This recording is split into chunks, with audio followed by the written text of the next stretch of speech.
Hello friends, இன்றைக்கி நம்ம என்ன பார்க்க போகிறோம்னா ஒரு சூப்பரான ஸ்நாக்ஸ் ரெசிபி தான். பொட்டேட்டோ பாக்கெட்ஸ் எப்படி பண்ணலான்னு பார்க்கலாமா? நான் வந்து ஒரு 4-5 பொட்டேட்டோஸை இந்த மாதிரி நல்லா சாஃப்டாக வேக வச்சு எடுத்துக்கிட்டேன். இதை வந்து ஃபர்ஸ்ட் நம்ம மசிச்சு எடுத்துக்கலாம்.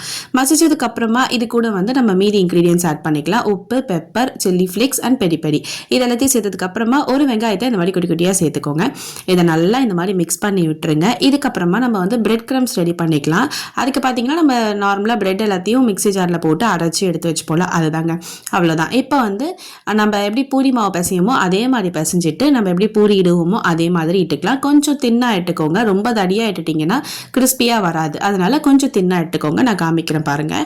இந்த அளவுக்கு பண்ணதுக்கு அப்புறமா இதை வந்து நம்ம இந்த மாதிரி பார்ட்டாக பிடிக்க போகிறோம். ஸோ ஆஃபாக கட் பண்ணதுக்கு அப்புறமா இந்த மாதிரி தான் நம்ம ஃபோல்ட் பண்ண போகிறோம்.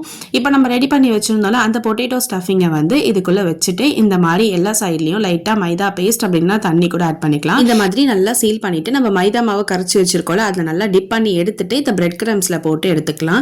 ஸோ ஃபுல்லாக அந்த பிரெட் கிரம்ஸ் எல்லாம் ப்ராப்பராக ஒட்டி இருக்கும். டக்குன்னு பிரிஞ்சு வராது. அடுத்து இதை எண்ணெயில் போட்டு ஃப்ரை பண்ணி எடுத்துக்கலாம். ரொம்ப சூடான எண்ணெயில் போட்டுறாதீங்க, பிரெட் கிரம்ஸ்லாம் வந்து தீஞ்சிடும். அதனால் அதை மட்டும் பார்த்துக்கோங்க.